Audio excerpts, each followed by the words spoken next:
Praise the Lord, everyone. Thank you for tuning in with Dr. Leisha, the Preacha-OK.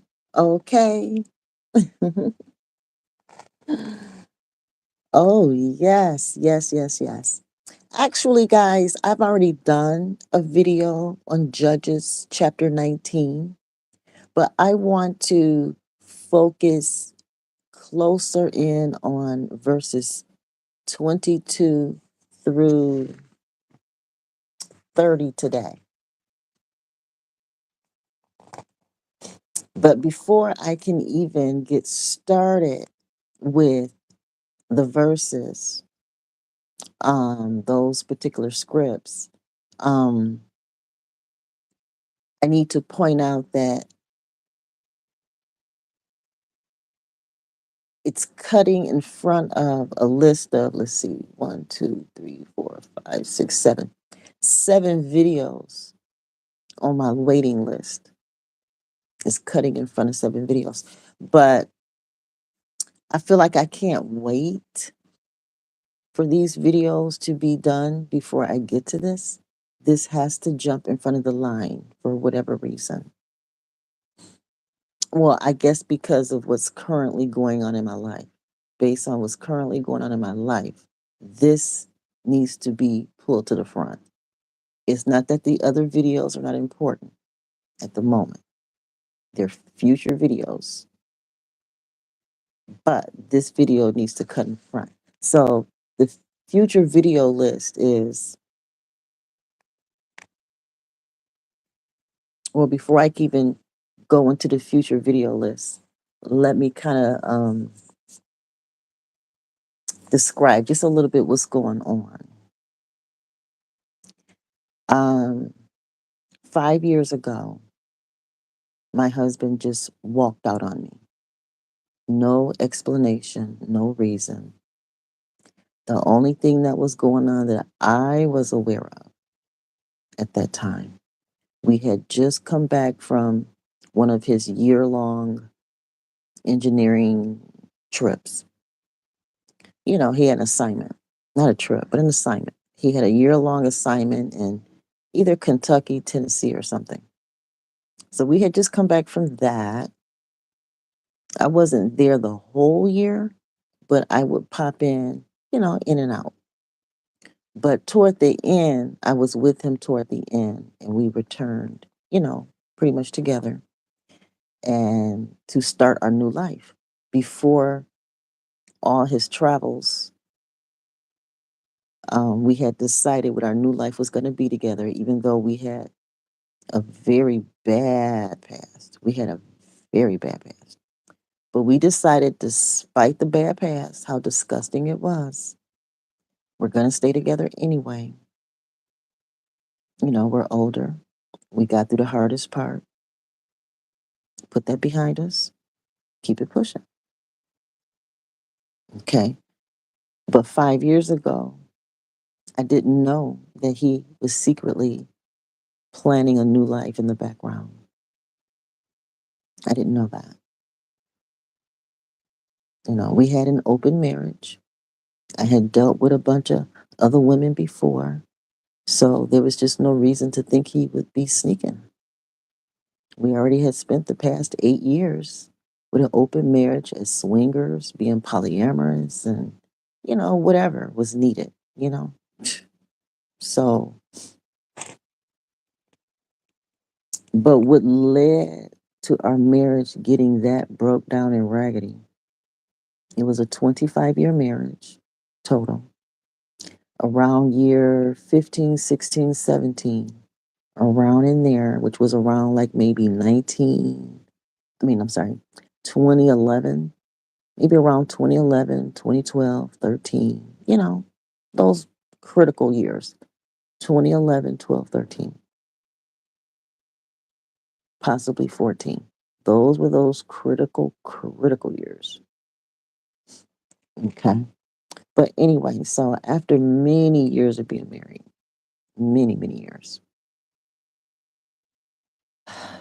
and after going through much hell, we decided we're going to just go ahead and stay together.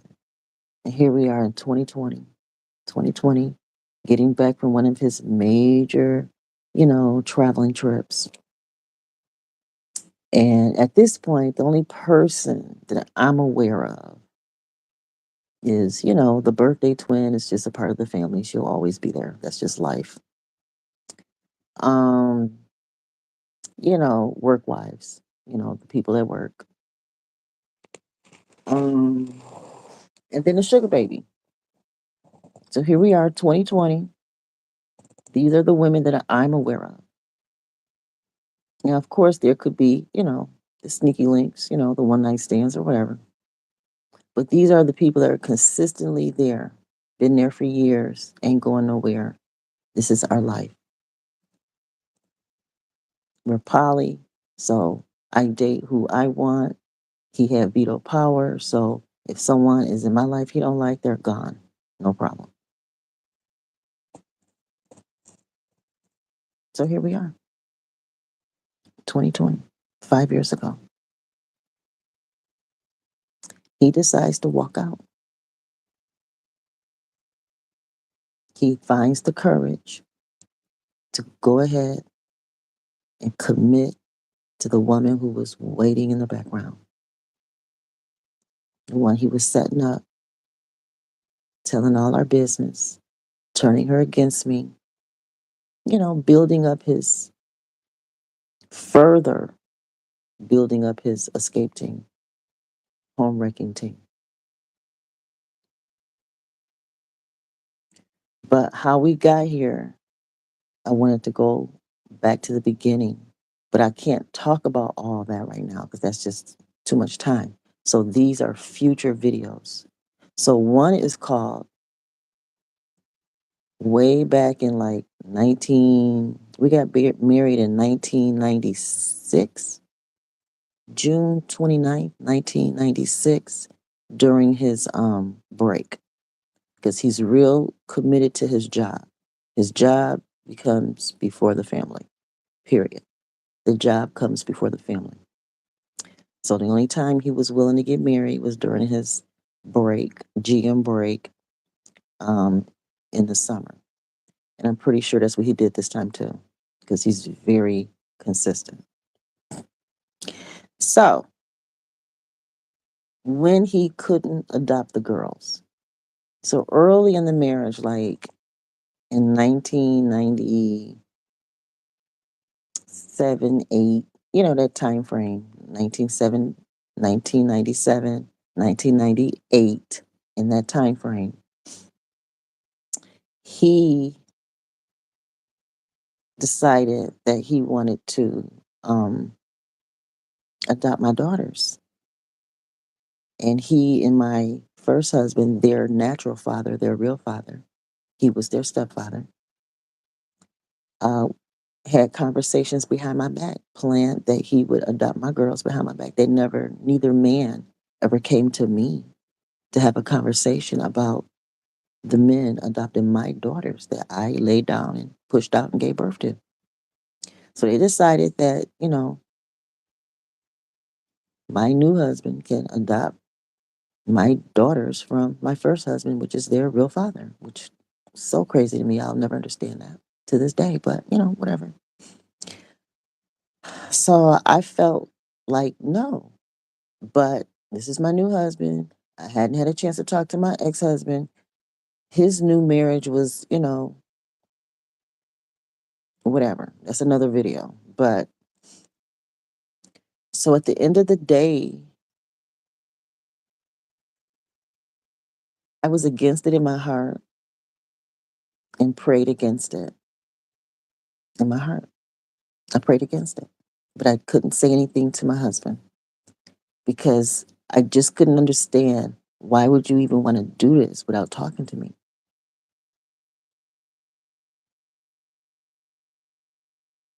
You know, why? What are you doing? What is the goal?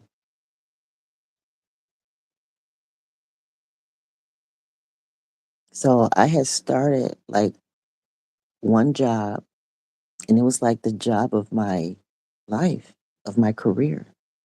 you know. But the way he was pressuring me about adopting kids and, trying to sneak and, behind my back. And I don't know. I just felt like, I don't know. I better watch my kids. I can't get out here and work full time right now. Ultimately, I made that choice. So the other video is forced adoption. I felt forced to adopt because he was pressuring me, and I'm saying no because you just tried to go behind my back and adopt my daughters, and now you're trying to bring a stranger in the house. No, we are not ready. I'm not ready. Even though I had just started this job at a bank as um, what was I? Like one of their trainers, like a corporate trainer at a bank. And my main job was to write the like document, like what do you call that? Curriculum development. I wrote the training manuals. So I was the writer of the training manuals. Wrote the training manuals. Yeah. And if corrections need to be made, I would go in and correct them. You know, whatever. But I let that job go because I'm married to someone I don't know. Even though I've known him since ninth grade, I've known him for a very, very, very long time. But I realized that I don't know this man when it comes to me and my kids. When it comes to me and my kids, I don't really know him.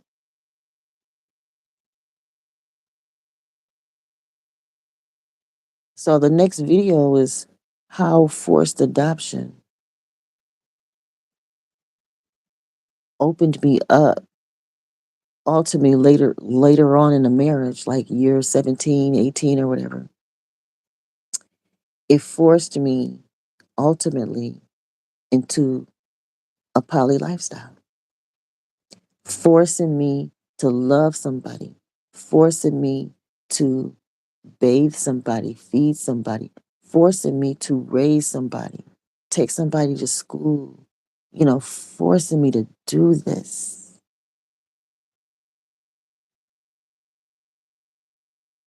When you force love on somebody, when you force yourself, when you force your insecurities,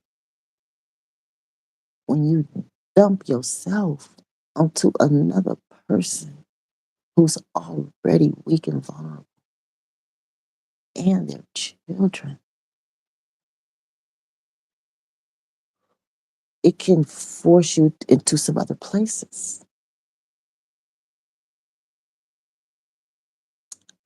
Video number, let's see, 1, 2, 3. So video 4 would be when it was his turn to endure what he put me through. So basically, what he was putting me through the first 15, 16, 17 years with us, agreeing to stay together. What was that? November 2011. I think it was October, November 2011. In an email, he made it very clear he didn't want me no more and regretted marrying me and blah, blah, blah, blah, blah, right? So, but it still took him 10 years to actually leave me while he was secretly building a whole new marriage to the homewrecker he's married to right now. Yeah. So when it was his turn during the 10 year of making me wait on him to leave me, it took him 10 years to leave me, y'all, after he made it clear he didn't want me. So during his 10-year preparation on my time, dime, heart, love, sacrifice, pain, you know, he earned and gained a whole white woman, you know, took his time, got her, made it real pretty, you know. So when it was his turn during the 10-year waiting period, For me to openly date, honestly, with rules and understanding, biblically supported, and all of that, you know,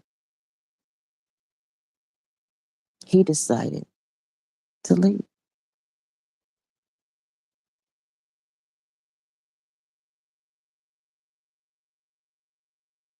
Stop talking to me.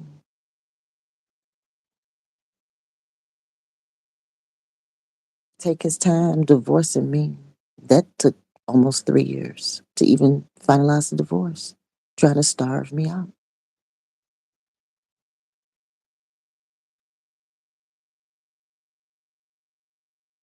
So I ended up turning to tarot. I had nothing to lose, y'all. Nothing to lose.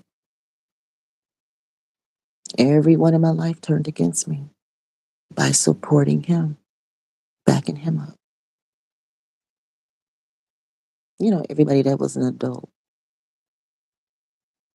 family, friends, people I've known my whole life, cheered him on as he destroyed my family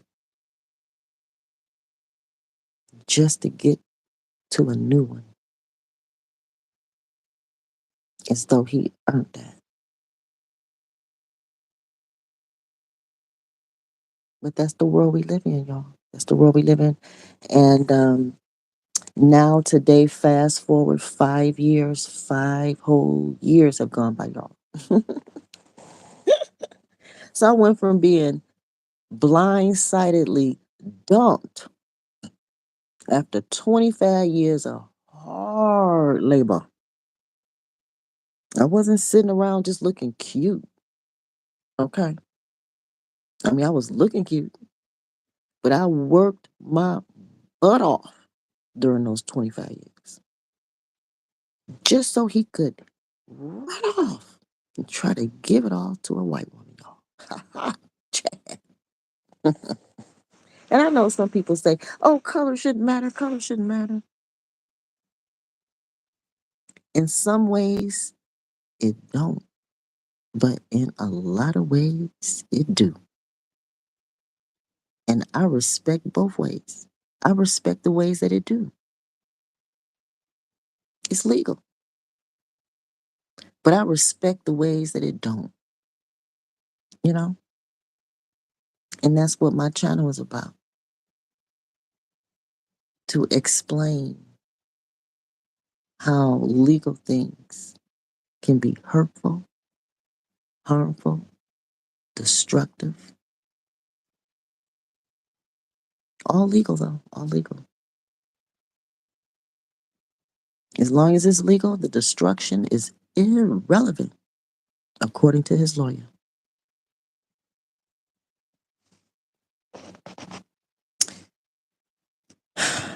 Now, today, 5 years later, praise God, my daughter has confessed Christ and is speaking up and, and has become aware from the word of the Lord on her own, reading the Bible on her own at 31. Now she see for herself who God is. Now she see for herself who this stepfather was, who stole her lover,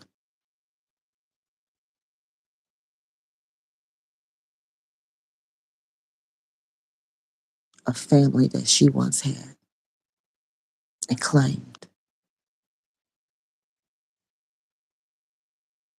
Just because she was in her dark days, her stepfather stole her girlfriend and godchildren. Just stole them.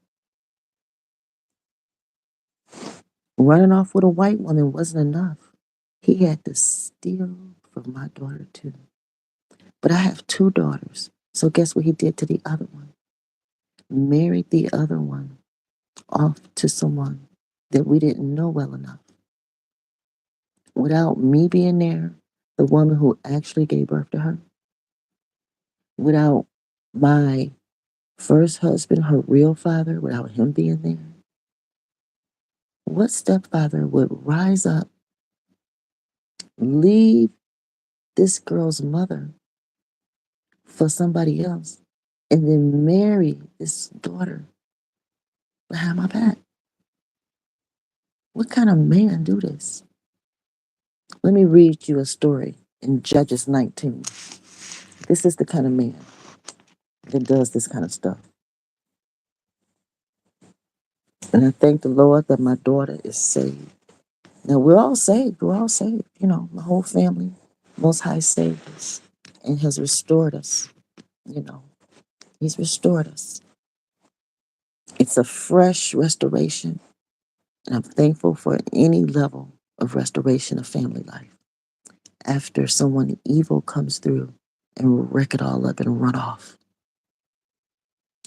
with our innocence. 25 years of innocence, 25 years of love, 25 years of sacrifice, 25 years of the only joy we knew. We didn't bite the hand that fed us. You know, were we perfect? No, we weren't. But we also didn't know what was going on in the background. We didn't know the secrets. We didn't know about this woman you're married to now. We just didn't know that we were being robbed and cheated. Judges chapter 19, verse 22.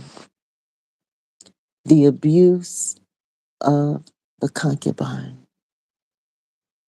Yes, I was legally married to this man, but I was treated no greater than this concubine, along with my daughter.